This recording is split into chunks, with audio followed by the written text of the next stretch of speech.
got some problems here dealing with fractions, decimals, percents. We're going to write this 5.1 as a mixed number. So we're not going to write the 5 again as something else. We're going to take it as a mixed number. We got 5, and then we got plus 0.1, which means we've got 5, and we've got 1 single digit over 10. This is only a single digit, so behind the 1, we put that many zeros, a single 1. This is 5 and 1/10, and that's finished. So don't make it into something bigger or harder to work with. Keep the 5, which is establishing what you have in terms of full integers, and then deal with your decimals after that. Write 0.15 as a fraction. Here's how we do that. We write 0.15 over 1. Now it is as a fraction, but we can't have a fraction with decimals in it, and we need to reduce it. This has 2 decimal places that we have to clear out of there.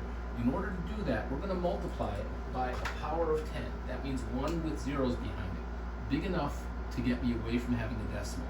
To move the decimal twice, I need 100, so I multiply the top and bottom each by 100. That causes this to become 2 decimal places larger looking at 15, and this turns the 1 times 100 into 100. 15 is the smaller number, and we have to reduce this thing. 15 divides by, it turns out, 1, 3, 5, and 15. 100 divided by 15 is not going to happen for me, but 100 divided by 5 gets me 20.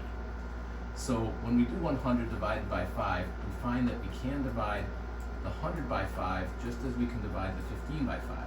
So we take our 15 and divide it by 5. We take our 100 and divide it by 5. We now get 3 over 20, and because we use the proper GCF, we're fully reduced. If you try and check it some more, 3 only divides by 1 and 3, 20 doesn't divide by 3, 1 doesn't reduce, so that's fully reduced. 0.05 is going to be almost the same way. It's 0.05. 0.05 is going to go over 1. That is the exact same thing we started with when it's over 1. We're going to multiply that. Again, this time it needs 2 digits. If we had 3 digits, we'd be using 1,000, but we have 2, so we multiply by 100. That moves the decimal twice, making 0.05 look larger like a 5, and 1 times 100 again gets us 100. Same reason, 5 only divides by 1 and 5. Right, these are the 2 things that we might divide by. Does 100 divide by 5? It does. But you can't say the answer to this thing is 20. You divide where that sits, the 5 by 5, and the 100 where it sits by 5, and we get 1 over 20. The answer is 1 over 20, not 20. Okay, remember that if you have this many, that many makes a full value. So you have one of the pieces where 20 makes $1, you hold 1 nickel. If the 20 is regular 20 or 20 over 1, say I got 20 of these when 1 makes $1 and I got $20. So it's a huge difference that we have the fraction written with the proper numerator and denominator, and you can't write that as 20 even though one of the 2 things, your numerator and denominator, is a 1.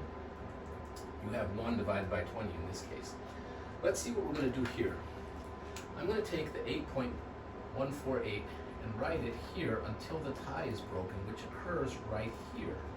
Right? I line up the decimals and I write them, and they found a place where this one is less. That means that the one I'm going to point to is the one that has the 148, and that's called greater than. 8.184 is greater than 8.148. Now I have this one, 37.098. I'm going to make it 37.81. Okay, so now what we see here is the tie is broken right here, and this one is less. Less is the one you point at, so I'm going to point at the 37.098, such as that. Now 0.47, if I write that 0.47, the tie hasn't been broken yet, but that 7 is the end of our decimal, therefore I have no thousandths. So I put that in here. Now I can see that I'm comparing the 2 and the 0, and this one is less. So I point at the one that's less, and I wind up with 0.472 is greater than 0.47. I have a couple of rounding problems to deal with this. So number 7 on here.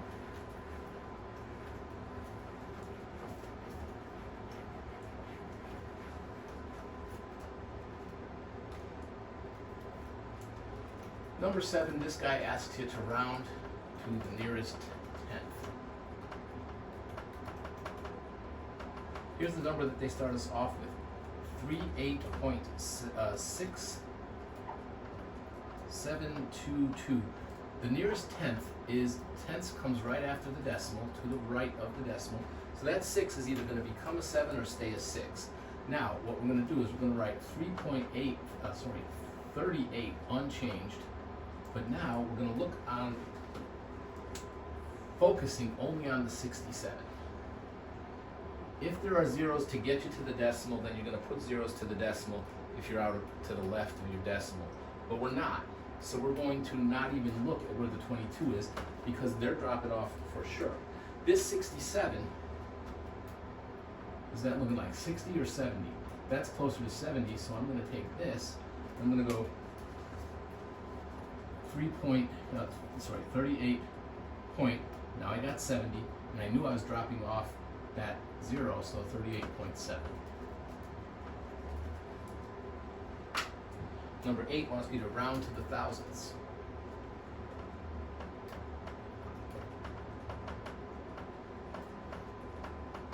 With the TH at the end as well.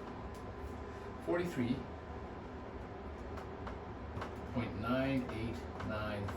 This is going to look like an odometer. Ours are digital now, so you still see it, but the old one was kind of cool. When you would reach 1,000 miles, then the 999 would flip over and bring the next one up to the highest digit. It's something like that going on here. 43.9895. What we're looking at here is the thousands. There's unit, there's the tenths, hundredths, thousands. So this one might change. We're either going to make that stay as 90 or go up to the next number, which is actually going to push the 9 up to 10 and reach into another digit. We now look at this 95. You need to recognize that 5s go up because numbers that go down are 0, 1, 2, 3, and 4. Numbers that go up are 9, 8, 7, 6, and 5. 5 is one that pushes up. 95 is not in the middle. 95 has to decide whether we're going to 90 or 100. 95 goes up to 100. So where that is, we kind of want to have 100.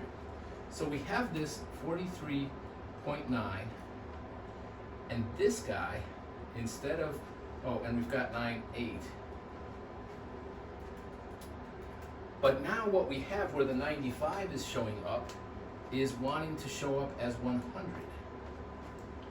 And so that is why we're going to come up, when that becomes 100, it can't just jam 100 into two places. The 0 is here, last 0 is here, set, the middle 0 is here, and there's a 1. So we got this 100 taking the place of the 95. Here's where the 5 was, here where the 9 was. That's got to push up here, and that's why we get 43.99.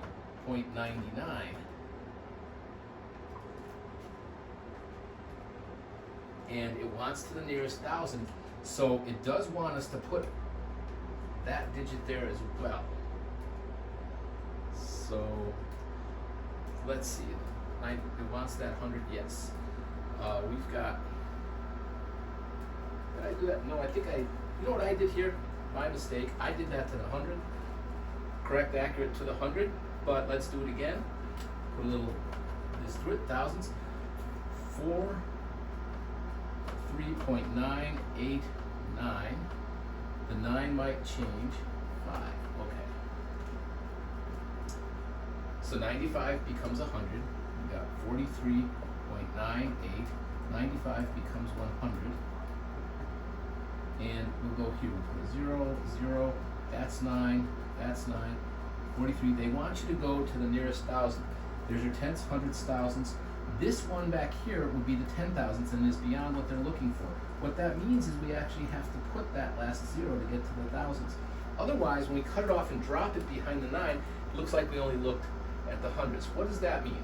That will lead you to something called significant digits. It's very important in science, and the first time I was taught it, I didn't understand it, partly because I didn't really comprehend what the teacher was saying about accuracy that goes on in science. But what happens is, if you have a scale that says you weigh 95.00 pounds, that means that it looked at hundredths of a pound and found you at 95 pounds.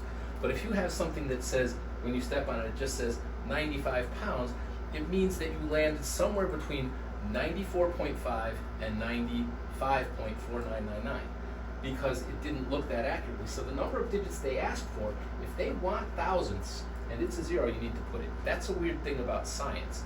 But here we have looked at how to round them. Look at two digits, one beyond the one that you're trying to round. Decide whether it pushes you up or leaves you alone. It never drags you to a lower digit than you already were.